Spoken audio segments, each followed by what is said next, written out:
કરવા ગયેલા ધારાસભ્યનો વિરોધ કરવામાં આવ્યો। ખરાબ રસ્તાના કારણે 3 બસ બંધ થતા લોકોમાં રોષ ભભૂકી ઉઠ્યો છે। જનતાએ ધારાસભ્ય પ્રકાશ વરમોરાનો વિરોધ કર્યો હતો। મોરબીથી ચોટીલા અને માટેલથી સુરેન્દ્રનગરની બસ બંધ પડી ગઈ છે।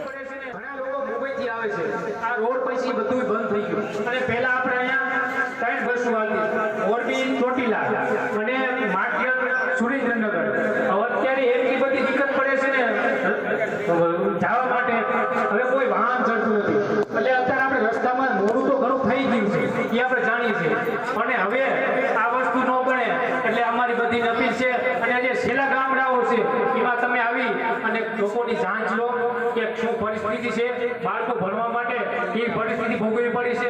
ક્યાં સ્કૂલ જે સરામાં સ્કૂલ છે, હાઈસ્કૂલ સુંદરી ભવાની સ્કૂલ છે, હવે અહીંયા આવવા માટે કેટલી તકલીફ પડે છે કે આપણે કોઈ વસ્તુ વાહનની કોઈ સગવડ નથી। એટલે એવી થોડી આ છેલ્લા ગામડાઓમાં તમારે થોડી જાંચ લેવી પડે। અમારા સંવાદદાતા જગદીશ પરમાર જોડાઈ ગયા છે।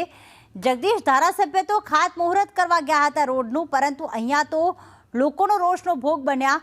ગામ લોકોની શું વ્યથા હતી, શું રજૂઆત તેમણે કરી?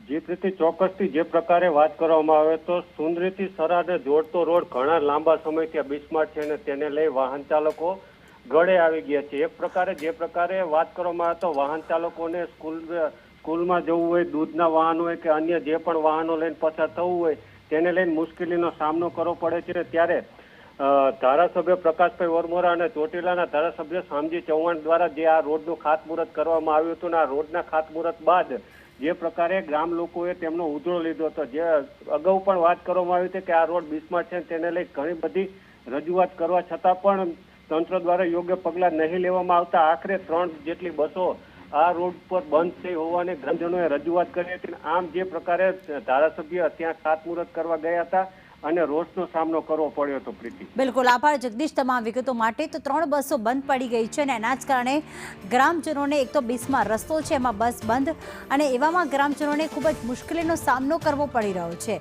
અને જ્યારે ધાંગધ્રાના ધારાસભ્ય પ્રકાશ વરમોરા ત્યાં પહોંચ્યા, ચોટીલાના ધારાસભ્ય પણ તેમની સાથે હતા, એ સમયે તેમને લોકોના રોષનો ભોગ બનવું પડ્યું હતું। લોકોએ ધારાસભ્યને આડે હાથ લીધા।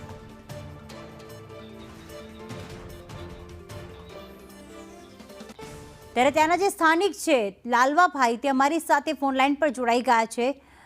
સ્વાગત છે આપનું લાલવાભાઈ। હા, બોલો બેન। કેટલી તકલીફ પડે છે જ્યારે 3 બસ બંધ છે, બિસ્માર રસ્તા છે, કેટલી તકલીફ પડે છે આપને? તકલીફની વાત કરતા ને બેન, મારો છોકરો અત્યારે 9મું ભણે છે। સરકારી એસટી કેવી આવે એ છોકરાને ખબર નથી। એટલા ટાઈમથી અમારે સરકારી એસટી નથી આવતી। પછી થોડોક વરસાદ પડે એટલે અમારે 108 નથી મળતી ગામમાં આવતી। કોઈ ઇમરજન્સી કેસ હોય ને તો 108 ની સુવિધા નથી મળતી।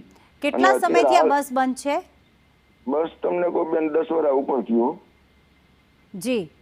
અને આ રૂટ અમારા સુંદરી ભવાની ગામની અંદર ટોટલ 5 બસો આવતી હતી, એની જગ્યાએ અત્યારે એક પણ બસ નથી આવતી 8-10 વર્ષથી। 10 વર્ષ થયા। તમે રજૂઆત જ્યારે ધારાસભ્યને કરી તો ધારાસભ્યએ કોઈ બાંયધરી આપી છે કે કેમ બસ શરૂ થતી નથી કે ક્યારે બસ શરૂ કરવામાં આવશે? ધારાસભ્ય પ્રકાશભાઈ વરમોરાની ઓફિસે હું ગયો તો ગાંધીનગર પોતે, હું પોતે જ ગયો તો બેન, બરોબર। મેં અહીંયા એમને કીધું હતું, મેં અહીંયા બાજુના ગામમાં આવે છે બસ, એ બસને લંબાવી દો ખાલી 5 કિલોમીટર। તો હળવદ તાલુકો અમારો છે તો સરંબડા આવે છે તો એને સુંદરી લંબાવી દો। મને કે લાલભાઈ 10 દીમાં થઈ ગઈ છે ચાલુ, એને વર્ષ થઈ ગયા, 1.5 વર્ષ થયું બેન, બરોબર। અમે રજૂઆત તો લેખિતમાં આપી છે, મૌખિકમાં એટલી આપી છે, તો કોઈને અમને એવું લાગે છે કે અમારું સુંદરી ભવાની ભારતમાં આવતું જ નહીં હોય એવું લાગે છે। શા માટે બસ ચાલુ કરતા નથી, એનું કોઈ કારણ આપી રહ્યા છે? નહીં, કોઈ જ કારણ નથી આપતા। જે રસ્તો જે હળવદ અમારો તાલુકો છે બેન, સુંદરી ભવાનીનો હળવદ તાલુકો, એટલે તાલુકામાં તો અવારનવાર કામ આવતા જ હોય ને માણસોને, બધાને ઘરનું પોતાનું સ્વતંત્ર વાહન નથી હોતું, બરોબર। તો તાલુકામાં જવા માટે મેં કીધું બાજુના ગામ લગીને આવે છે એ રસ્તો કમ્પ્લીટ હતો, મેં કીધું અહીંયા લગીને ચાલુ કરી દો ને 5 કિલોમીટર લંબાવી દો તો તમને શું તકલીફ છે, બરોબર। મને કે 10 દીમાં લંબાવી દઈશું। એમ કરીને અત્યાર સુધીમાં 10 વર્ષ આવ્યા બેન, 8 થી 10 વર્ષમાં એક પણ સરકારી એસટી અમારે હાલતી નથી। બિલકુલ, આભાર સંદેશ ન્યૂઝ સાથે વાત કરવા બદલ।